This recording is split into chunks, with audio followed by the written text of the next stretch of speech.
Peter Kerbal here again. I'm the owner of Data Science and Consultants. I recently wrote a blog about how you can tweak and modify your charts to save you time and energy.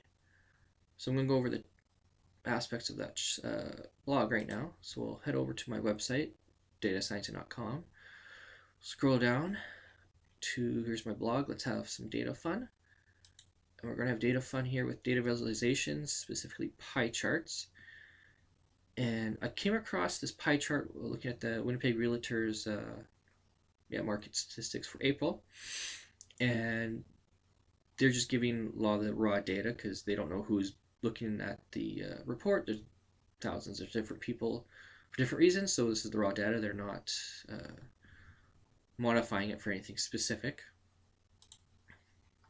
and they have to have it confined in the space and the format for their reports. So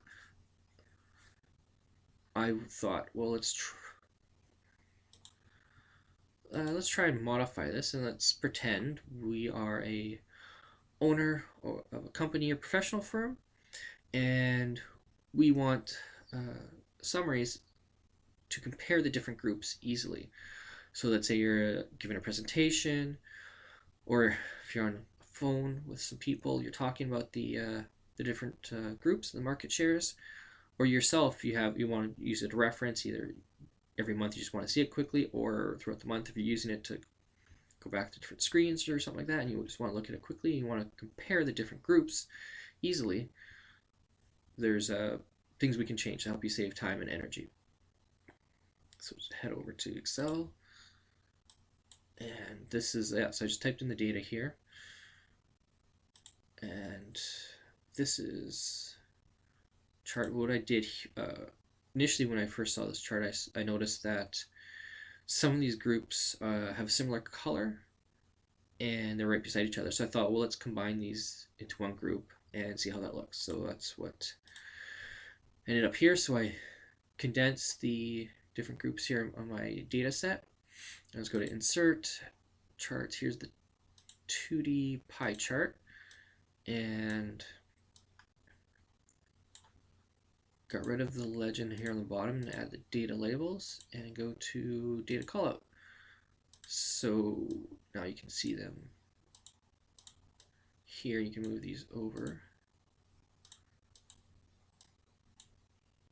so you can see the better groups. And for the color, I just changed the color for here. Yeah, that's the one I picked. I didn't go much further in this because pie charts aren't really good for what we're trying to do, comparing different groups. They're good for emphasizing if one group's larger than the rest of the other groups, if it's over like 50%, because humans can't really distinguish between angles and area very well. According to data visualization theory and studies that have been done, pie charts typically you don't want to use, if you're using them for quick summaries, you don't want to use more than 4 or 5 groups. If you have these small slivers or slices here, you probably combine them into other, or combine like the names of the groups, because this doesn't help you at all for what we're trying to do.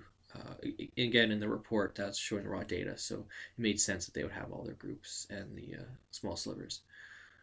So decided, let's try next do the classic vertical bar chart here. So again, just go to Insert, go to the charts here. Here's a 2D column charts in Excel.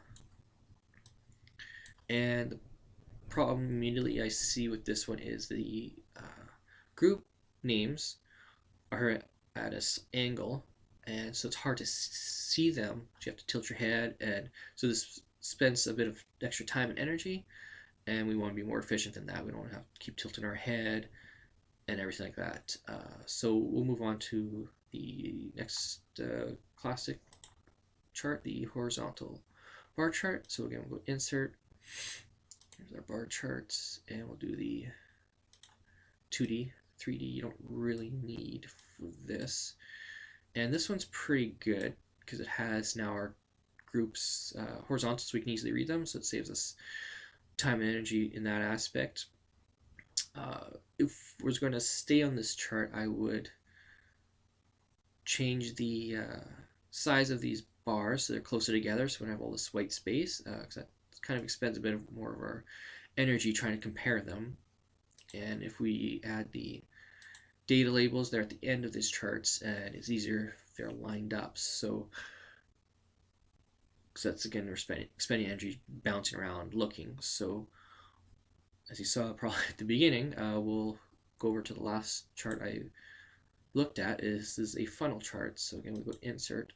What you can do sometimes if you have your data set highlighted, you just go to recommended charts, and it gives you some ideas, obviously what they recommend. But if you know which one you want and it's not here in this group, you can just click here, see all charts. It's the same thing as the recommended charts, but over here you go to all charts, and you can kind of see examples of different ones. And sometimes you can easily just do the previews and see what you want. Like this one looks kind of interesting, but that is, for other purposes, it's kind of confusing for what we're trying to do. So let's go down here. Here's the waterfall chart. This is good for other purposes, as far as it's not good for our comparison. This is good. This would be good for over time, for example, depending on what your data set is. And so here's our funnel chart.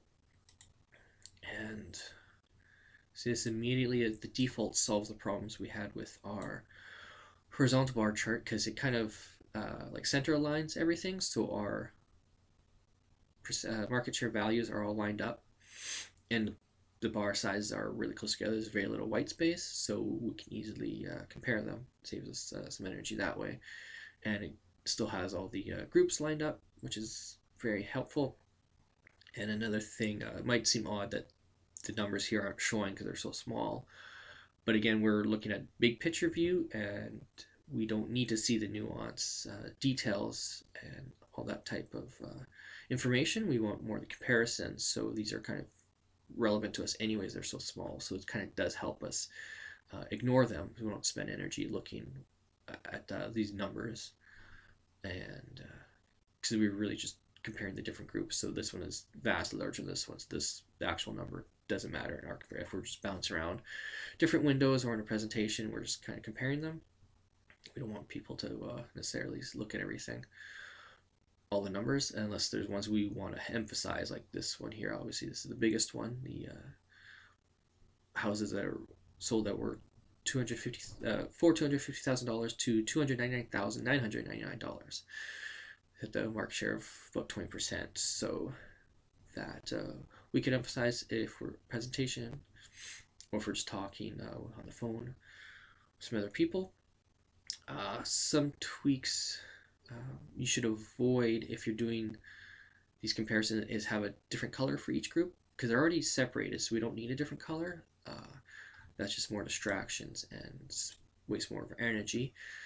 What you could do is, if you have a certain threshold, like any that are over 10%, or let's say 20 or 15%, depending on your industry and what you're looking at, you can have different colors so you can easily see those and compare. But I wouldn't go more than 2 colors, maybe 3, depending on what you're looking at, because then you're just spending more energy comparing too many things. If you just have like 2 different colors, maybe, then you can compare quickly what's going on, especially if like you have one, like if this got to 10%, you can easily see, okay, it does actually fit with these other ones that are also over 10%. That could be helpful, but be careful doing too much, because you do just want for this purposes, we just want easy comparisons.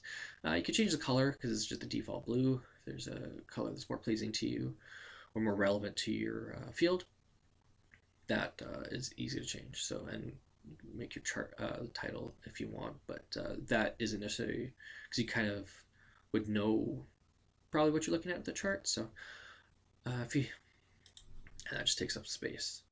So yeah, so if you know anyone who does charts with presentations, or they look at reports like this, they want save time and energy, and this isn't their thing, they can contact me at 204-770-6437, or email me at peter.kwebel@datasciencing.com, where we're using data to solve business problems.